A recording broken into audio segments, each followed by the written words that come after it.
Hello and welcome to Lesson 6 of the BetaShares Investing 101 course. I'm here to discuss how to set investment goals, how to choose investments based on those goals, and just as importantly, how to stick to them. To help shape your approach to investing, let's start with a question. Why do you want to invest? Investment goals generally fall into one of two categories: time-based investing or goal-based investing. Time-based investing refers to the broad goal of building wealth over time, such as saving for retirement. Time-based investors typically have a long-term approach to investing, which means they intend to hold onto investments for a period of years. This is sometimes referred to as a buy and hold strategy. On the other hand, goal-based investing has an objective of attaining a specific life goal, such as saving for a deposit to buy a property. Goal-based investing can either be short-term or long-term. A short-term investment is one which is generally held for around 1 to 2 years. It's important to be clear on your investment goals, as these will largely direct your investment strategy. For example, are you looking for capital growth to help you buy a home? Or do you want to establish an income stream, perhaps during retirement?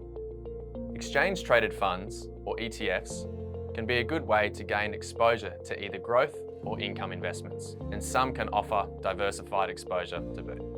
For example, instead of investing in a single stock, a growth-oriented investor could choose to invest in a basket of stocks.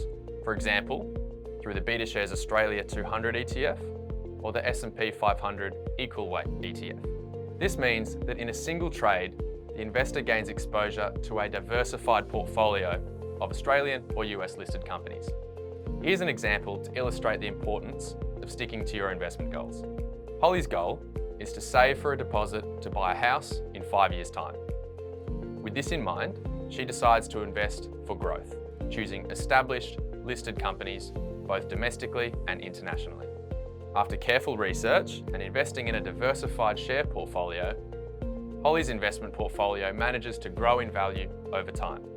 However, when a friend shares a speculative stock tip that she says could make faster profits, Holly decides to take a chance and sell some of her portfolio to invest in her friend's tip. But the share price falls sharply and Holly ends up losing money, impacting her main investment goal and slowing her down in saving for the house deposit. It's very rare for people to get rich overnight, which is why it's important to remain focused on your goals and stick to your investment strategy. If an opportunity seems too good to be true, it probably is.